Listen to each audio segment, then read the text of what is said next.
Welcome to Guys, a video series talking about different types of baseball guys. In this episode, we're talking about fictional guys. No, not fictional characters, real guys, but, well, let me explain. So, I have a teenage daughter, and she loves to go to thrift shops to look for clothes. On a recent trip, we ended up at this thrift shop that had taken over a closed-down bank's safe deposit box room. The store had put a plaque on each safe deposit box with the name of a celebrity, mostly movie stars and singers, but also sports stars. So I'm just kind of zoning out and looking at these when I see this one. I start laughing, thinking, damn, the owners of this place are total baseball heads. Just as I'm about to walk up to the proprietor to ask, are you a fan of the late 80s Dodgers or the early 80s Orioles? I come back to earth. This can't be. I mean, Usain Bolt, Tiger Woods, Rafael Nadal, John Shelby? John Shelby was a 3.2 WAR player with a career .239 batting average. Not exactly a star, on par with Jimi Hendrix and Freddie Mercury. So I Google it and find out John Shelby is also a character on the TV show Peaky Blinders, which I have obviously never seen. So disappointing, but it gave me the idea for this episode. A roster of guys who have a coincidental, fictional namesake. No fictionalized depictions of real players are allowed here. So you can't have Shoeless Joe Jackson in Field of Dreams. It's still a depiction of a real guy, even if they had him batting right-handed for some reason. This exercise proved to be very difficult. I came up with about 10 guys off the top of my head, and then I had to go searching. But I didn't want to just end up with a bunch of generic named guys. Like, I could easily find a guy named John Smith who played 3 years in the 1870s, and then find a character called John Smith from one episode of NCIS from 2011. But that's just no fun, although this dude's mustache is very impressively bushy. Ultimately, I did have to go hunting to fill out this roster a bit, but I tried to make it interesting with players that had a significant career and characters that were not too deep in the cast list. Catcher, David Ross, Black Mirror. We know David Ross from his 15-year career as a platooning catcher and then manager, but this is also the name of Josh Hartnett's character in the Season 6 episode of Black Mirror called Beyond the Sea. It's the one about astronauts who can transfer their consciousness to a replica of their bodies on Earth while they are on a mission. Look, they even got Rossi holding a bat in this episode. This Ross also has a very high whiff rate. First base, Ryan Howard, The Office. This will be the first of 3 Office characters to make this roster, and you can be relatively confident that these are not accidental, as show producer and writer Michael Schur is a huge baseball nerd. He's one of the guys that created the Fire Joe Morgan blog back in the day. So it's possibly a purposeful move to name this character after the Phillies slugging first baseman, who would have been about to start his second big league season when The Office premiered in 2005. Second base, Frank White, the King of New York. I don't know if Abel Ferrara named Christopher Walken's New York drug kingpin after the Royals' great second baseman, but it is possible. Baseball is a key plot element in Ferrara's masterpiece, Bad Lieutenant, where Harvey Keitel's titular character keeps doubling down on the Dodgers to win a fictionalized NLCS against the Mets. The Dodgers are going to win the series. In the Bad Lieutenant cinematic universe, an early 90s Dodgers team loses to the Mets after going up 3-0. Anyway, that's all to say that maybe Abel Ferrara likes baseball, although he may only like it as a vehicle for wagering. Who knows? Either way, Walken's Frank White became an iconic character. So much so that Notorious B.I.G. called himself the Black Frank White. Which, for me, when I first heard that, I was like, but Frank White is black. What's he trying to say about Frank? It never made sense until I saw this movie sometime later. Once again, I'm just way too baseball-brained. Third base, Ray Knight. Chiller. We all know Ray Knight from the Bad Guys Mets and the Big Red Machine, but little did I know before making this video that Ray Knight is also one of the main characters on an episode of the British supernatural anthology series from the 90s, Chiller. This show was trying to be the British answer to the X-Files, and I think that answer was, I watched the episode Toby so that you don't have to. From what I've read, this episode is actually the best of the series. It also happens to be terrible. The story's about Ray Knight and his wife, who is pregnant but loses the baby in a car accident. She then gets haunted by the ghost of the unborn child, who causes a hysterical pregnancy and starts kicking the shit out of her belly. It's very hokey, so unless you want to see scenes of someone breastfeeding a ghost baby, I suggest you watch Game 6 of the '86 World Series instead. Although I guess if you're a Red Sox fan, enjoy the suckling ghost baby. Shortstop Joe Tinker. Mr. Winkle goes to war. The first of two Hall of Famers on this team. This is, of course, the Tinker from the 1900s Cubs celebrated Tinker to Evers to Chance double play trio.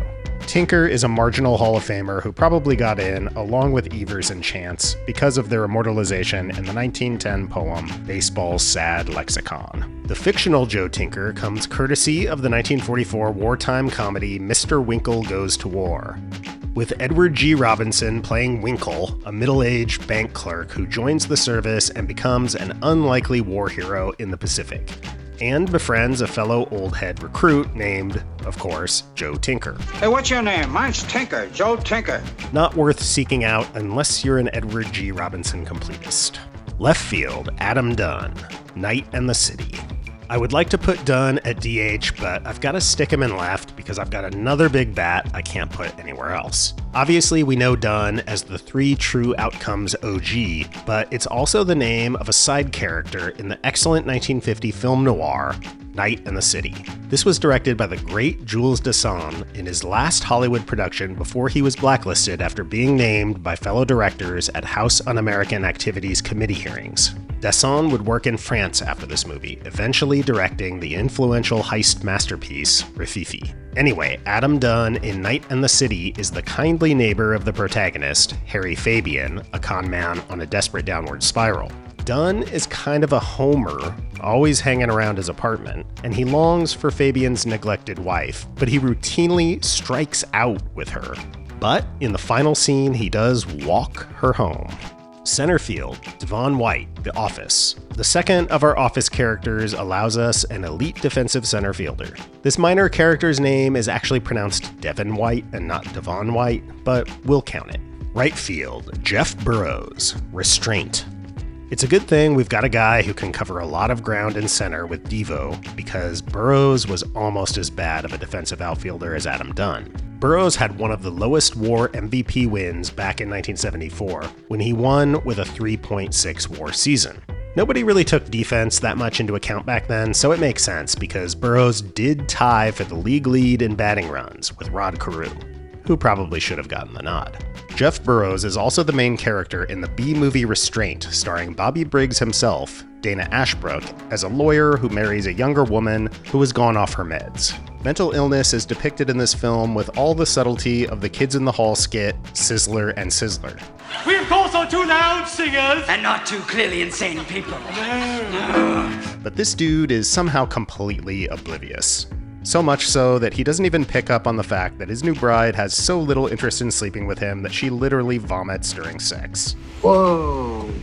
So, do you think that we could finish? Seriously? Oh. Sorry. Yeah, this was the entertainment high point of the movie, honestly, as it did elicit a big laugh from me.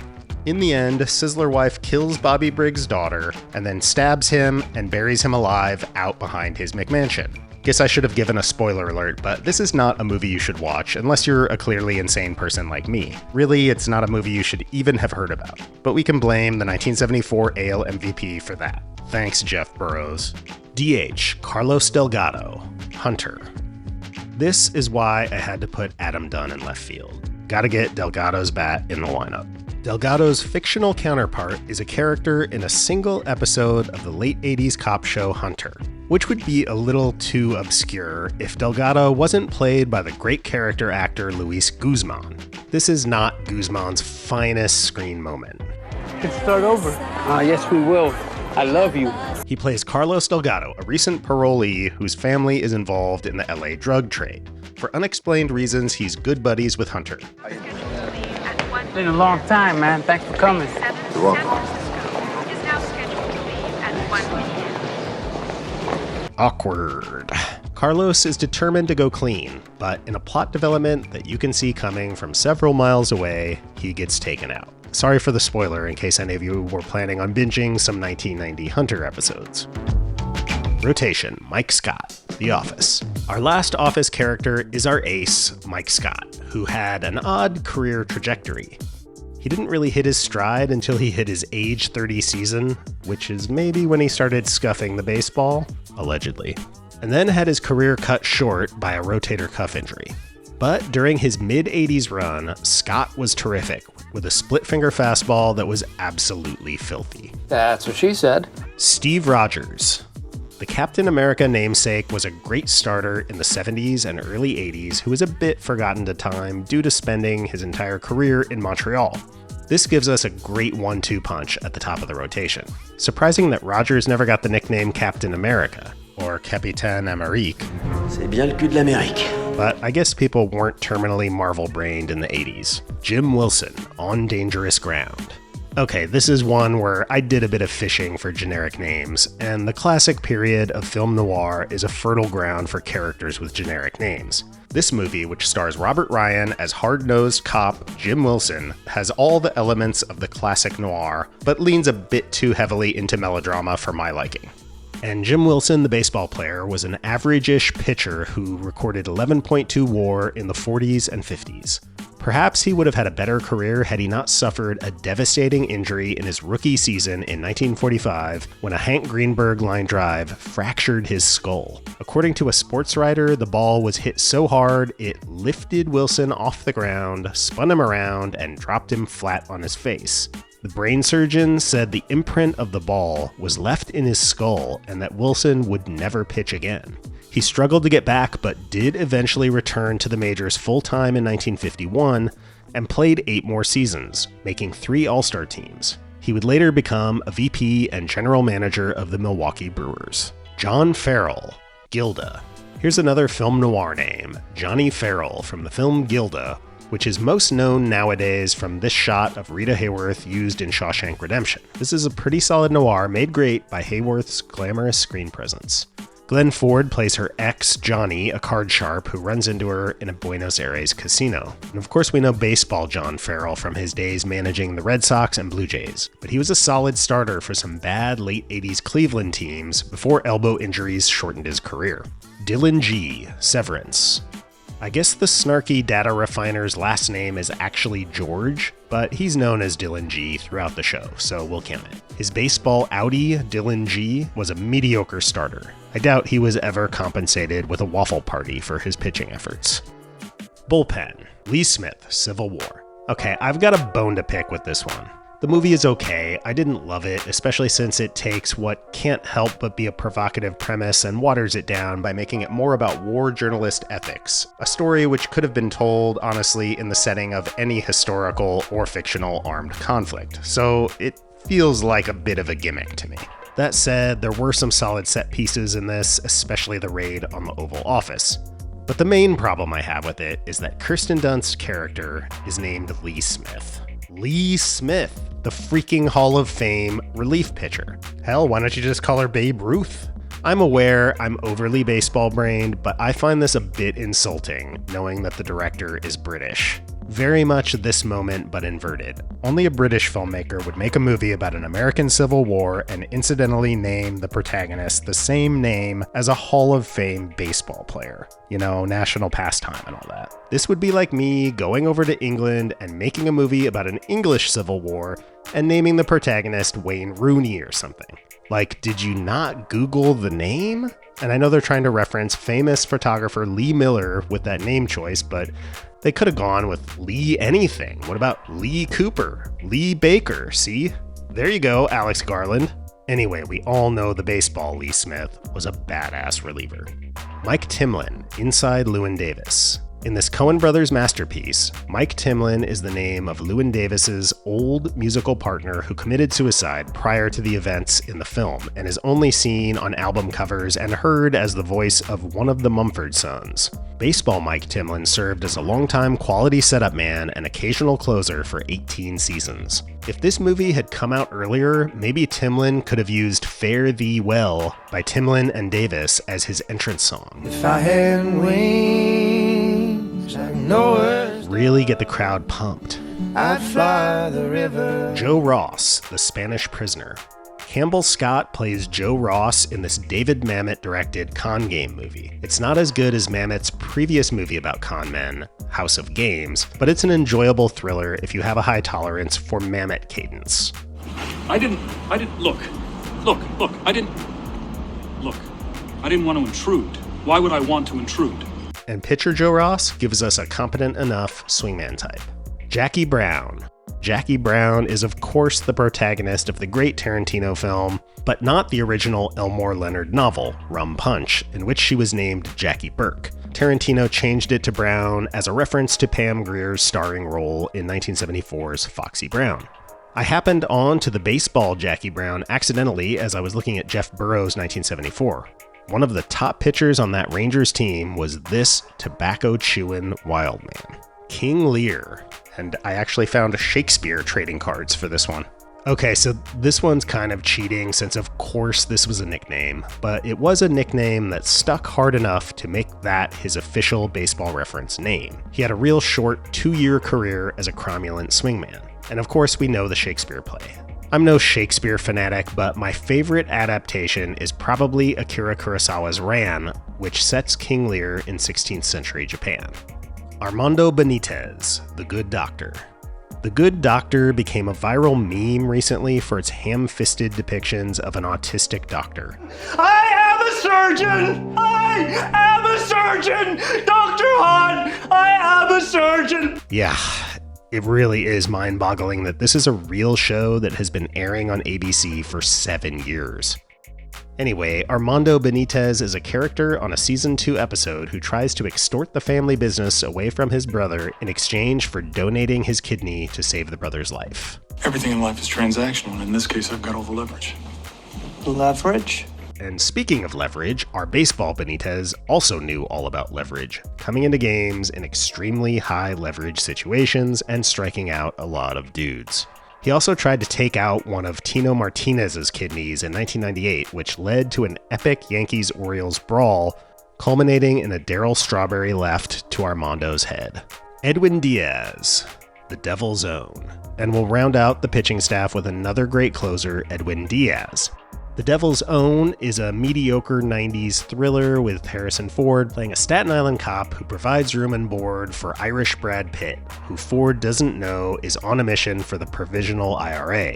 Really only worth watching to appreciate Pitt's silly Northern Irish accent. Don't know too many judges. Socially speaking. Not as funny as his Jamaican accent, though. Everything gonna be irie. Edwin Diaz is Ford's partner, played by veteran character actor and musician Ruben Blades. Bench. Obviously, we've got the aforementioned John Shelby of Orioles, Dodgers, and Peaky Blinders fame. Then for our backup catcher, we've got Buck Rodgers, who you may know more as a manager, but he was a decent defensive catcher in his playing days. Obviously, another nickname guy like King Lear, but we'll count this one too. And of course we know the fictional Buck Rodgers from the comics and the early 80s TV show. It kind of hits me how odd it is that this hasn't been rebooted recently by the comic book movie industrial complex. I looked it up, and not surprisingly, they've been trying to reboot it, but hit some snags with some rights issues.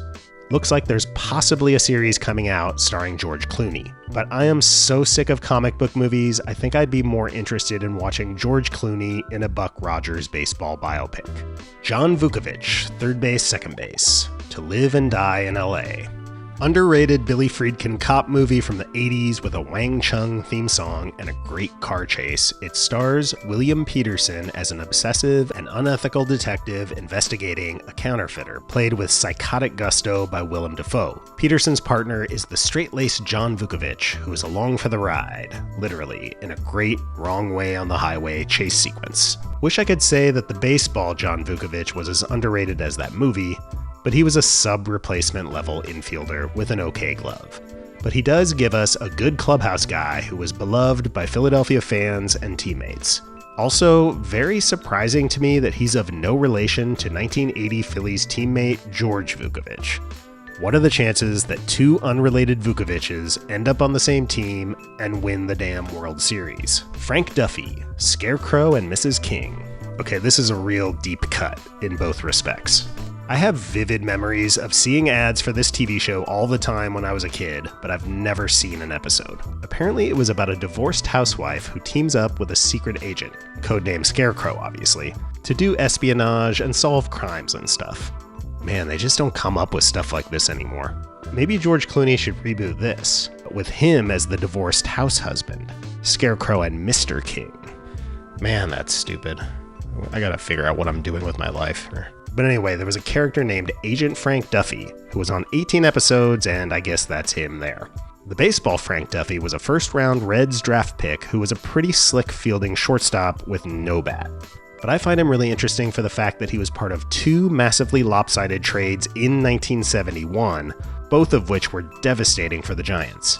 The Reds dealt him to San Francisco in May 1971 for George Foster, who would become an MVP outfielder for the Big Red Machine. Then after the 71 season, he was traded alongside Gaylord Perry by the Giants to Cleveland for Sam McDowell. McDowell had been an excellent pitcher, but would be basically replacement level after this trade. Meanwhile, Perry would bust out a 10.8 WAR season in his first year in Cleveland. Possibly not a coincidence that 71 was the last year the Giants made the playoffs until 1987. And lastly, we'll finish off the roster with Davy Jones of Nautical Lore and Pirates of the Caribbean movies. The baseball player was a deadball era outfielder with a solid bat who became a pharmacist after baseball. There we go. That's our team of fictional guys. Let us know in the comments who we missed. I'm sure there's a bunch out there.